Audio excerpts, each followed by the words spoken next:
Hello everybody, this is Lord Phantom here, and today we're doing a creepypasta from Rohan, which is called Boohbah Mind Games.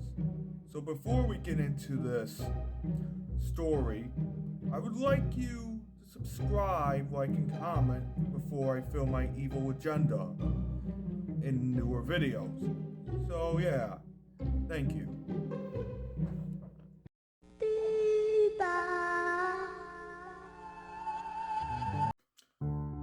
The lost episode of Boohbah was freaky, but there was another. It was a warm day and my mother and I were in a secondhand shop.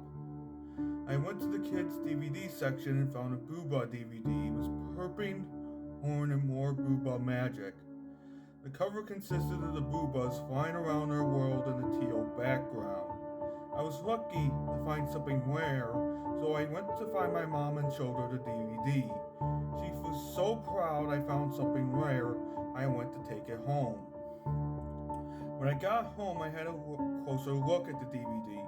The episodes were Perping Horn, Necklace, Drink of Milk, and an unusual title for an episode called Mind Games.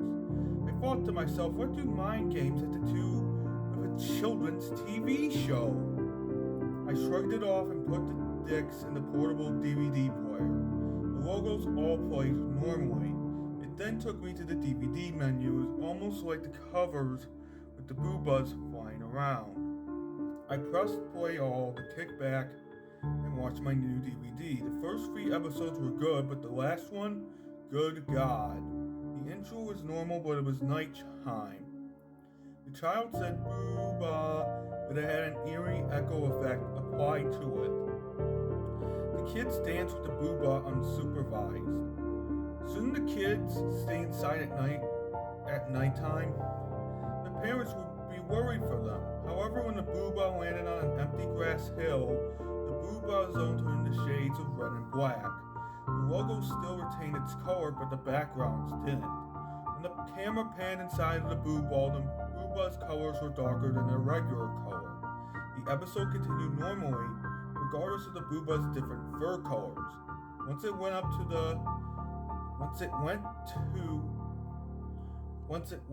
to the warm-up dance, Zing Zingba led it. But however, the Boohbahs started doing some sort of dance where they grew extra arms and they waved them around. I got confused but uncomfortable. After about 2 minutes of unnerving dancing, the rainbow flood splashed past the Boohbahs, but after it disappeared, the entire Boohbah zone was all dark red. The Boohbahs retracted their heads and flew back into the Boo Ball. Thus then the present-giving segment started. The present was some sort of thick and long 3 kids, a blonde, brunette, and redhead trio with a blonde boy, a brown-haired girl, and a red-haired girl, then delivered the present. As the present was finally in the Boohbah, the present was some sort of machine. We finally get to the Story World segment. The weird machine that appeared, it was black and red, and it had a headphone-like headset. It is a machine, the adult narrator said. No, it's a killer VR headset. Just then the same reverse Someone's Coming theme from Guns played again. Just then Grandpapa and Grandmama appeared on each side. It's Grandpapa and Grandmama, a male narrator stated. The 2 then went to investigate the machine. Grandpapa looked at the machine while Grandmama picked up the headset and examined it. Grandpapa noticed there was a tube tunnel of red syringe. That's not blood, isn't it? I asked myself. Grandmama put the headset on, the narrator said again. Grandmama then did what the narrator told her to do and put the killer VR headset over her head.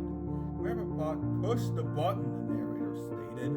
Grandpapa looked over the machine for the button. Just then he just found a dark blue button that said do not push. Grandpapa hesitated. He thought if he should not push it or just push it. I know he's going to do it anyway, but let's just move on with our lives. However, he pushed it later on. The red syringe flowed through the headset that Grandmama was wearing. At that At that moment, Grandmama started to get dizzy. Grandpapa was getting worried. He hoped the machine wouldn't hurt her.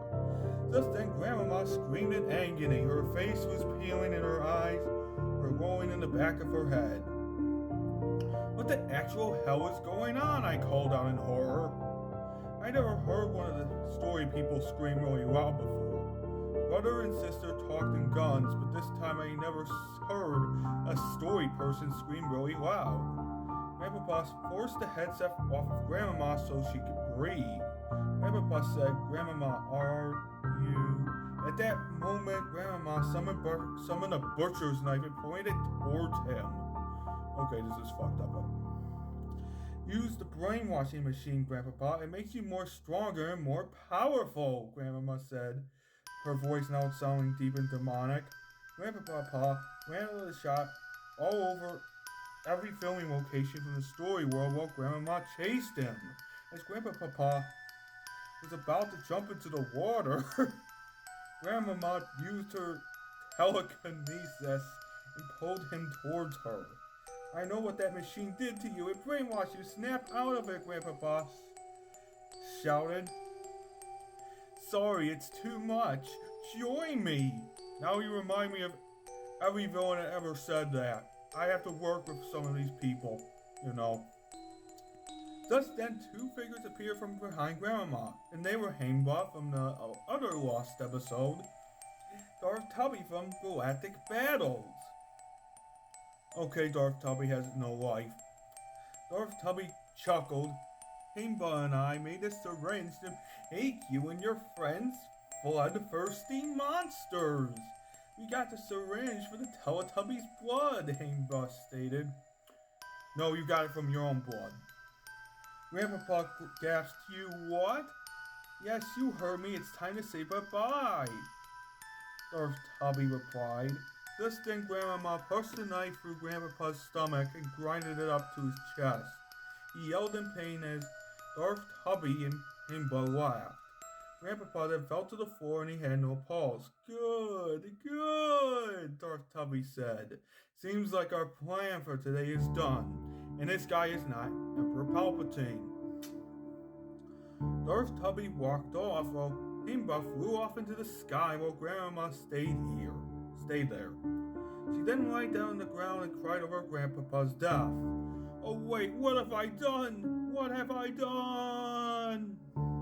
Grandmama screamed and cried as she killed Grandpapa, and then we see in her hands a fire axe. She put the blade over her forehead and then swung it over to her forehead and got Slice's brain matter and blood flew into the camera as Grandmama and Grandpa corpses were still seen for 3 seconds.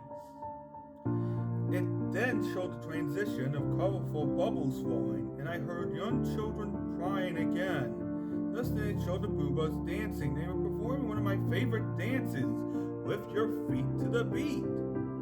Okay, this guy's obviously a fan of Boohbah. The Boohbahs were all dancing like normal, but after they do a river dance for the last time, Haimbot teleported in front of them. The Boohbahs were shocked but surprised. Hello, Boohbahs, Haimbot began. It's time for extinction. You are all childish, too colorful, happy-go-lucky, annoying, and creepy. It's time to go. Yeah, those Boohbahs are actually really creepy when you think about it. Darth Tubby then jumped into the shot, swinging his lightsaber around. Count me in. I want to join the fun too, like a petulant child. The Boohbahs' pupils shrank like in cartoons where characters' irises shrink when they are shocked or scared. Darth Tubby and Haimbot then recited an unusual spell. By the powers of our devilish choir, make these Boohbahs brainwashed and mad. The duo then pointed their hands towards all the Boohbahs and electrocuting them. The Boohbahs screeched loudly as they were being electrocuted. The screech was really loud, so I had to cover my ears because of how loud it was. The magic then disappeared and the Boohbahs somehow had their eyes closed. The Boohbahs never closed their eyes, but instead retract their heads. The Boohbahs then stared directly into each other and their eyebrows began to form into an angry shape. They pointed at each other and yelled in demonic voices, "You!" The Boohbahs then fought, trying to kill each other. The camera then cut to Hamba and Darth Tubby as they chuckled evilly. Their chuckles began to get louder until they started to laugh wildly. They continued laughing until the camera cut back to the Boohbahs laying on the floor with all their eyes closed. Our work is done, Hamba, Darth Tubby told Hamba. The duo then walked out of the shot and the rainbow flood appeared again. This time there was no child saying Boohbah. The Boohbahs didn't fly to the Boo Ball as they were lying on the floor all dead. Instead, the Boohbah started regaining its power and flew away from the hill and over the ocean. The credits played but were black instead of white. And then the same Ragdoll logo from the Guns episode played with that same disturbing screeching sound. The same red tinted ABC DVD logo played, but the Boohbah's faces could be seen faintly in the background. The same woman shrieking sound when the DVD logo zoomed in. It then took me back to the DVD menu. I was in utter shock. When my parents came home, I showed them the footage and they believed me. I got a few photos before my parents destroyed the DVD. I seriously want to know who is behind all of these atrocities. Try and make sure to think before watching Lost Media.